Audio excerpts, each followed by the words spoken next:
Bailey now to kick it away after the touchdown. That's fielded in the end zone. And no run back here. This will be a touchback, and it comes out to the 25-yard line.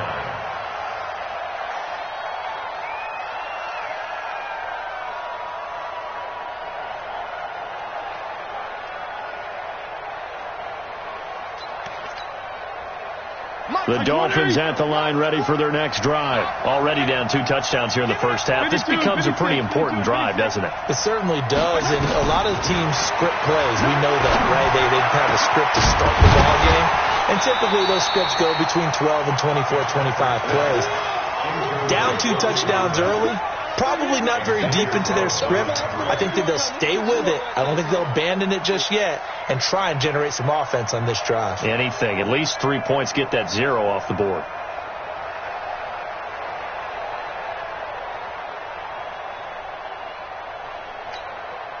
An incomplete pass leads to 2nd and 10 from the 25. Now a fake on the give here as they try the run-pass option. And he's upended at the 33 following a good pickup of 8. Never make the mistake that the slot receivers, especially the little guys like we're watching here, are just quicker than fast. A lot of them combine quickness and speed, and they catch a lot of footballs as we just saw there.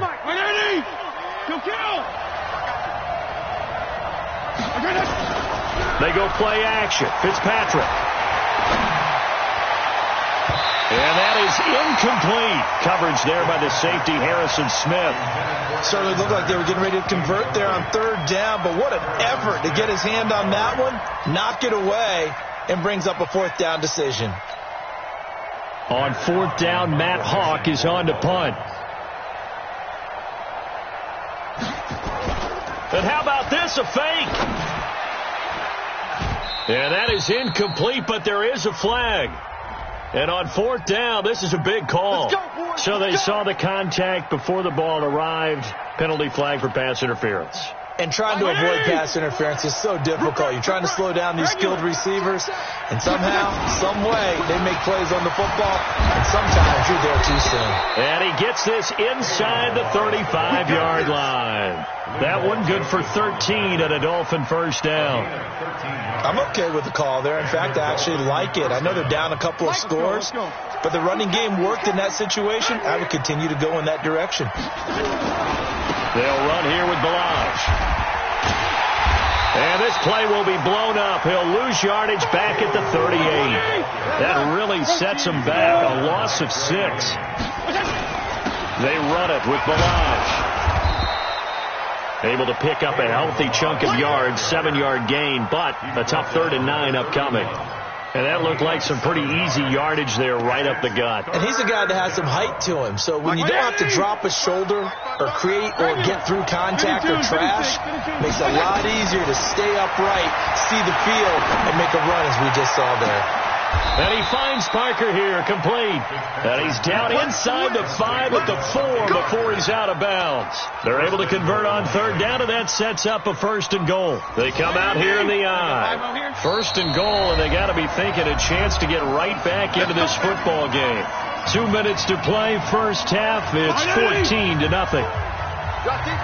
Fans, a reminder, I have a note card here that says ad-lib halftime preview. So I guess let's do just that as we'll hand things over to Jonathan Coachman in Orlando when this one reaches halftime. Did I do okay?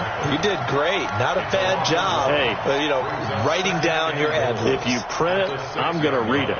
I'm Brandon Gaudin. 2nd and goal from the 6 this time. Fitzpatrick. Big loss here as he's taken down. The defensive end, Daniil Hunter, drops him. Well, they need to reverse the trend. The last 2 plays have gone backwards. Now it's 3rd and goal. To throw, Fitzpatrick. To the goal line, but it's incomplete. Coverage there by the safety, Harrison Smith. All defenders get tired of hearing about their lack of hands and why they're playing defense instead of offense. But in this situation, it was the hands that made the play. Batting the ball away on an attempted touchdown pass. Excellent job. Way to knock it down.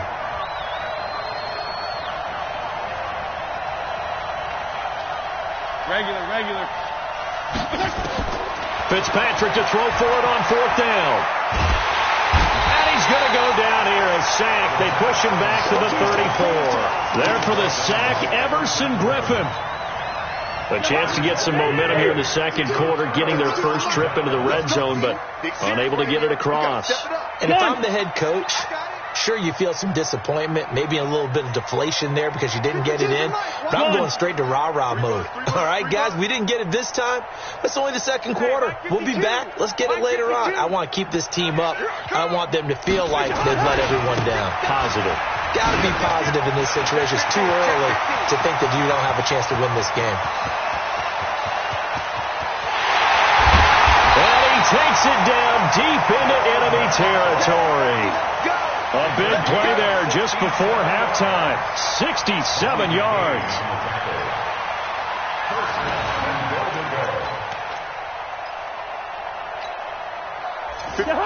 They'll come out in the pistol. Here's 1st and goal, and gosh, points here, a chance maybe to put this thing away before halftime. And he held on to it, but he probably shouldn't have as they get him behind the line.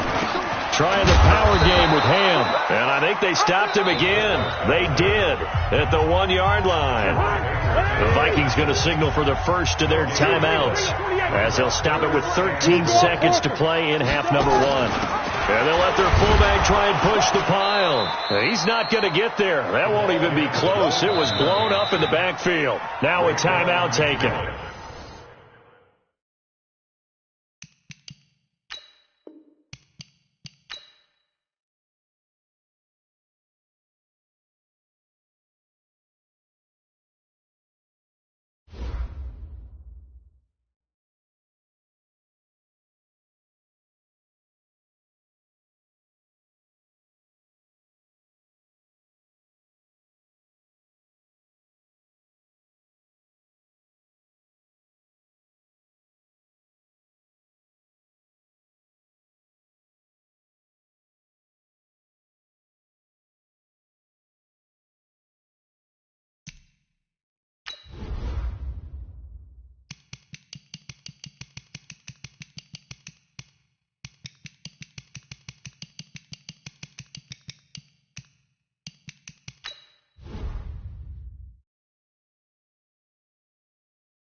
EA Sports coverage of the NFL brings us to the heart of Texas and the very wonderful AT&T Stadium in Arlington. A moment ago, here was the scene with the Cowboys emerging from their tunnel. It was loud. It's still loud. We're ready for football as the Cowboys get set to match up with the Baltimore Ravens. That'll be taken in the end zone. And no run back here. This will be a touchback, and it comes out to the 25-yard line.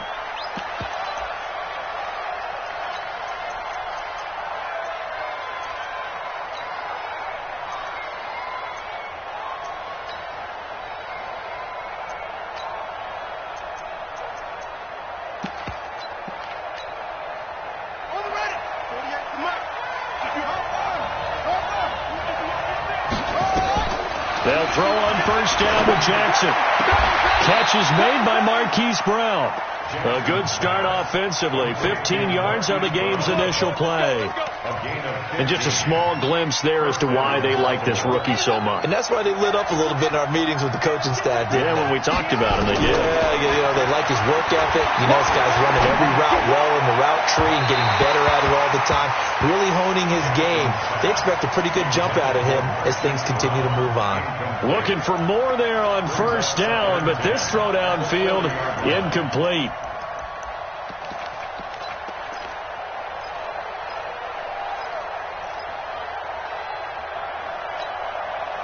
So second down and 10. Once again, they'll go from the 40. They'll run for the first time with Mark Ingram. It's a gain of about 3, but it's going to leave them with third and still 7 yards to go. On third down, Jackson. That's incomplete, but there is a flag down, so hang on. A big call coming on third down. Well, the crowd doesn't like that. Was going to bring up fourth. Now it's first. They don't like it at all, do they? It brings them back into it, but really not in a positive way. Now they're angry. That can jangle a team a little bit as well. Pass interference ruined that series of downs for them. And an alley to run. He'll wind up getting 9 after tucking it and running, so it'll leave him with second and a yard. Partner, he was going through his progressions. Not there, not there. After about the third one, he decided he better pull it down and run for it. And he slides down and avoids the hit for good measure. Jackson throwing on target to Brown. And down inside the 15 he goes. And he's going to have another first down here as the tackle's made at the Cowboys' 13-yard line. First down, Ravens.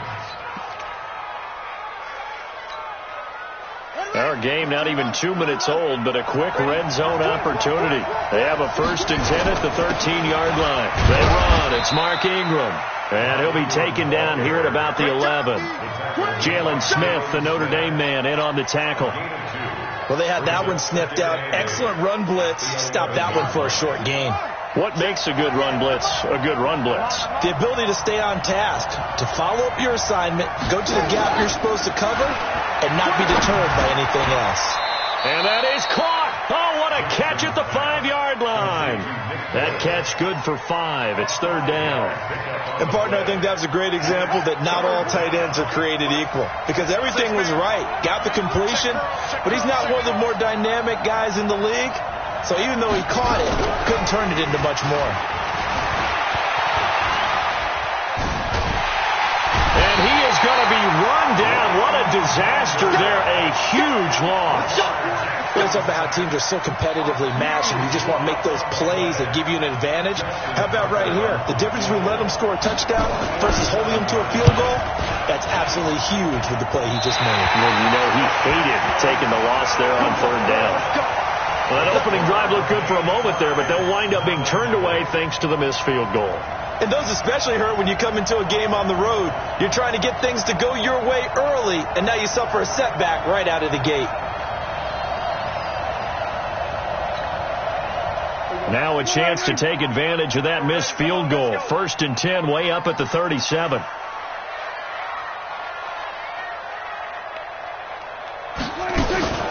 Here's the first carry for Ezekiel Elliott. A solid run on first down. Gain of 7 leaves him with a second and 3. A nice run here early on. It doesn't take a great play caller to realize you want to establish a guy of his caliber with runs like this early because they will pay dividends as the game progresses. On second down, Elliott. And he'll get it out to midfield. Looks like, they'll spot it right at midfield at the 50. 6 yards to pick up, and that's a first down. A tough run by Ezekiel Elliott, the 4th overall pick in the 2016 draft. If you watch tape of him in college, you saw plenty of those runs because I know the highlights showed him in the open field breaking away from people, but that's how he wore down defenses, those exact type of runs.